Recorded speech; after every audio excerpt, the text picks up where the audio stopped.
What up? This is Zach, and there is nothing more frustrating than creating a character and doing all this work and then your character not working. So I've decided to make this series where we talk about the base classes in D&D and how they work as a whole. So I'm just going to break down a couple of different things with each class that is in the base class, no subclasses or anything, and talk about how to make them work as a whole. So hopefully we don't have to wonder why our games aren't being fun and we just know how to do it. So hopefully we can make this a little bit easier for everyone and we can have fun games in D&D. All right, let's talk about Cleric. Cleric probably has the most subclasses in D&D, and those subclasses can give you heavy armor and martial weapon proficiency, but not all clerics get that. So right from level 1, you have a huge variety of different things. So even though the cleric is a full caster, there are going to be two different types of clerics that people play. One of those being the full caster that is relying completely on spells, and the other one being a martial fighter that has a lot of concentration spells. So let's go ahead and break down both of those types of play with the cleric, and we will do it how we normally do it, focusing on the cleric in combat and the cleric outside of combat. So like I said, when you choose cleric, you have to choose if you're going to be the martial fighter cleric or the spell slinger cleric. And both of these are really good, but this is going to affect how you choose your spells right from the get-go. So if you are not the martial fighter cleric, you're going to want to choose damage dealing cantrips because you're going to get your wisdom added to the damage you do with those cantrips at level 8. And if you are the martial fighting type, you will actually get bonuses to your weapon attacks once you hit level 8. So yeah, just choose based on those. And both of these boosts come at level 8, either with the potent spell casting boost, which will allow you to add your wisdom to your spell attacks, or the divine strike feature, which will allow you to add a d8 and eventually 2d8 of whatever type of damage is associated with your subclass to those weapon attacks. So if you're the spell slinging type, you're going to want to focus on boosting your wisdom first, because your wisdom is going to help you do more damage because of that feature that we just talked about, and be able to hit more often with your spells. And if you're a martial type, you're going to want to focus more on your strength or dexterity, because your weapons will hit more often and you'll be able to add that damage right from the get-go. No matter what ability you choose to prioritize, I do think that the second ability you should prioritize is Constitution in whatever case, because you do have the ability to use a lot of concentration-based spells that will help you in combat. And remember, if you get hit while concentrating on a spell, you will have to make a DC 10 Constitution saving throw, or half of whatever the damage you took as the DC in that saving throw. So it could, if it's over 22, it's a DC 11, and so on and so forth. And you will get access to two concentration spells right from the get-go, Bane and Bless, which do very similar things, but based on the style of play that you've chosen, one is better than the other to use. So let's talk about Bless first. Bless is going to allow you to add a d4 to your saving throws in your attack rolls. This is a concentration spell that lasts 1 minute, and it can be cast on 3 creatures at the same time, so you and 2 other people. And you should use this on yourself if you are the spell slinger type of cleric, because you're going to have better odds of hitting with that d4 added to your attack rolls, and you're going to be further away and not have to worry about the enemy attacking you. Because let's be honest, there is nothing more frustrating than using a spell slot to attack something and missing.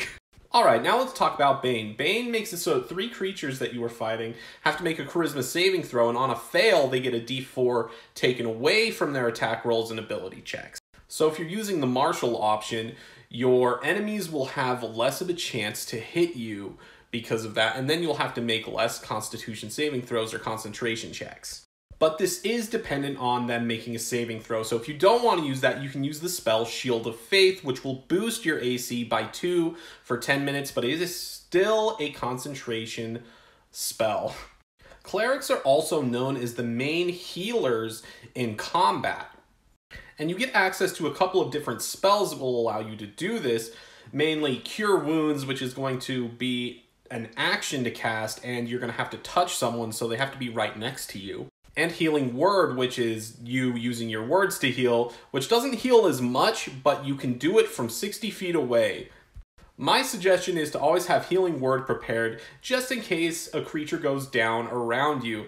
Then you also still have your action, so you don't have to use your healing instead of using your damage option. But if you just love being the healer and want to be that support, go ahead and get Cure Wounds, and you can use both on your turn. So your game plan during combat is to decide if you are a martial fighter or a spell slinger, and then stick to either your weapon or your cantrip or spell that you choose to use as your damage option. Always have Healing Word prepared as a bonus action, because if one of your characters go down, normally the cleric is the one everybody is looking at. It's going to feel awkward if you're not ready for that. Also, know your concentration spells and when to use them. If you're bad with your wisdom, go ahead and use spells that don't use your wisdom, and just make sure to know what spells to use and how concentration works. Now, let's talk about the cleric outside of combat. So the cleric is a full caster, but they have the ability to prepare different spells every day, so they have access to their full spell casting list. You just have to choose each day which spells you like. And I think there are 3 types of spells we can focus on outside of combat. Spells that are going to boost our abilities, spells that are going to heal or get rid of certain conditions, and spells that are going to help us find things or gather information. So first off, spells that are going to enhance your abilities. From the get-go, you will have spells like Bless and the cantrip Guidance, which will allow you to bless or guidance someone and give them a D4 added to their ability checks. You will eventually get access to things like Enhance Ability, which will give you advantage on those checks, but all of those will fall under concentration spells, so you can only do one at a time, so don't get too crazy about this. And in that second category, you obviously have the normal healing spells that we talked about before, but you're going to have other spells like Lesser Restoration, which will get rid of specific conditions like paralyzed, poisoned, diseases, things like that. There are also spells that help you avoid those conditions in general, like Purify Food and Drink, so just keep those in mind as well. You also have spells that are going to allow you to gather a lot of information and help in that regard. Like right from the get-go, you get access to Detect Magic, which will help you find different magical things around you. And it gets even better because you will get access to spells like Find Traps, which will reveal traps within 120 feet of you. It doesn't get rid of the trap, but now you don't have to look for it. And if you really are looking for something specific, you also get access to Locate Object, which will help you locate an object that you have seen before and you're familiar with.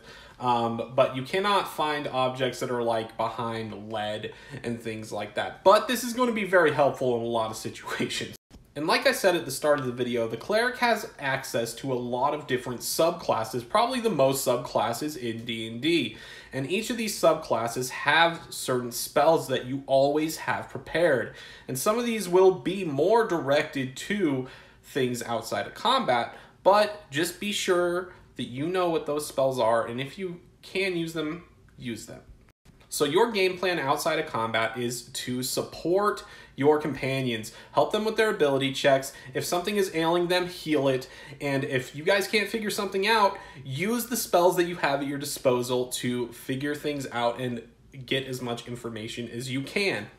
So in short, buff the party. If you can't buff the party, buff yourself, but use those spell slots.